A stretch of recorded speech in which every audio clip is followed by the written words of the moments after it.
ബി.ജെ.പിയുടെ membership നേടാൻ വേണ്ടി miss call അടിച്ചാൽ മെമ്പർഷിപ്പ് കിട്ടുമെന്ന് പറയുന്നത് പോലെ പാർലമെന്റ് ഇലക്ഷൻ വോട്ട് കിട്ടാൻ വേണ്ടി ബി.ജെ.പിക്കാരായിട്ടുള്ള വോട്ടർമാർക്ക് അവർക്ക് ഇഷ്ടപ്പെട്ട മണ്ഡലത്തിൽ മിസ് കോൾ അടിച്ചാൽ വോട്ട് കിട്ടുന്നത് പോലെ ഒരു പോസ്റ്റ് കാർഡ് കൊണ്ടുകൊടുത്താൽ വോട്ട് കൊടുക്കാനാണോ ഇലക്ഷൻ കമ്മീഷൻ ഇരിക്കുന്നത്?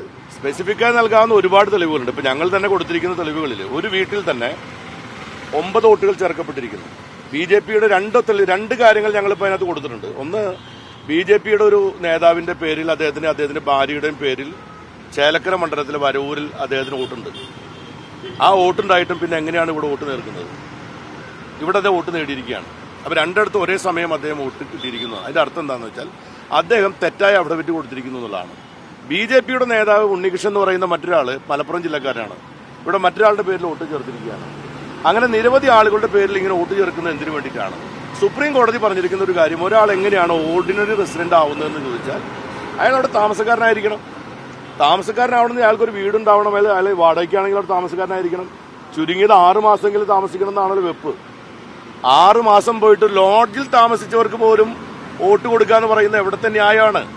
ബി.ജെ.പിയുടെ മെമ്പർഷിപ്പ് നേടാൻ വേണ്ടി മിസ് കോൾ അടിച്ചാൽ മെമ്പർഷിപ്പ് കിട്ടുമെന്ന് പറയുന്നത് പോലെ പാർലമെന്റ് ഇലക്ഷൻ വോട്ട് കിട്ടാൻ വേണ്ടി ബി.ജെ.പിക്കാരായിട്ടുള്ള വോട്ടർമാർക്ക് അവർക്ക് ഇഷ്ടപ്പെട്ട മണ്ഡലത്തിൽ മിസ് കോൾ അടിച്ചാൽ വോട്ട് കിട്ടുന്നത് പോലെ ഒരു പോസ്റ്റ് കാർഡ് കൊണ്ടുകൊടുത്താൽ വോട്ട് കൊടുക്കാനാണോ ഇലക്ഷൻ കമ്മീഷൻ ഇരിക്കുന്നത്? അതിനാണോ ഇലക്ഷൻ കമ്മീഷൻ ഈ പറയുന്ന ഈ റൂളുകളൊക്കെ കാറ്റിൽ പറത്തിയിരിക്കുകയാണ്? ഞാൻ അതിനകത്ത് വിശദമായിട്ട് പറഞ്ഞിട്ടുണ്ട്. ആ റൂളുകൾ ഏതൊക്കെ റൂളുകളാണ് കാറ്റിൽ പറത്തിയിരിക്കുന്ന കാര്യത്തെ സംബന്ധിച്ച് വളരെ വിശദമായിട്ടുള്ള റിപ്പോർട്ട് ഞാൻ അതിനകത്ത് പറഞ്ഞിട്ടുണ്ട്.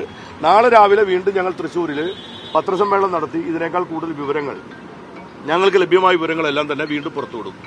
അതുമായി ബന്ധപ്പെട്ട കാര്യങ്ങൾ ഇനിയും ഞങ്ങൾക്ക് പുറത്തുവിടാനുണ്ട്.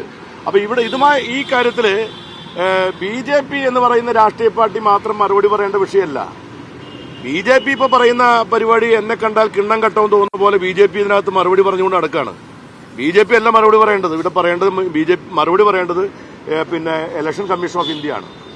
ഇലക്ഷൻ കമ്മീഷൻ ഓഫ് ഇന്ത്യയുടെ നിഷ്പക്ഷത ചോദ്യം ചെയ്യപ്പെട്ടിരിക്കുന്നു എന്നുള്ളതാണ്. അപ്പൊ അങ്ങനെ നിഷ്പക്ഷത ചോദ്യം ചെയ്യപ്പെട്ടിരിക്കുന്ന സാഹചര്യത്തിൽ ഞങ്ങളൊക്കെ തെറ്റായ വിവരം നൽകി ഒരു ഭരണഘടനാ സ്ഥാപനത്തെ കരിവാരി തേക്കാൻ വേണ്ടി ശ്രമിക്കുന്നുണ്ടെങ്കിൽ ഞങ്ങൾ അറസ്റ്റ് ചെയ്യുകയോ ജയിലിലടയ്ക്കുകയോ ചെയ്യാം.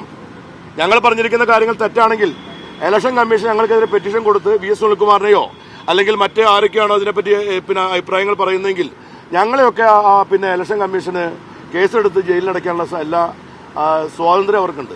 യാതൊരു പ്രശ്നം അതിനകത്തില്ല. ഞങ്ങൾ പറയുന്ന കാര്യങ്ങളെല്ലാം സത്യസന്ധമായ കാര്യം. തൃശ്ശൂർ എടുത്തതല്ല കട്ടെടുത്തതെന്നാണ് സോഷ്യൽ മീഡിയ വരുന്ന ഒരു ആശയം.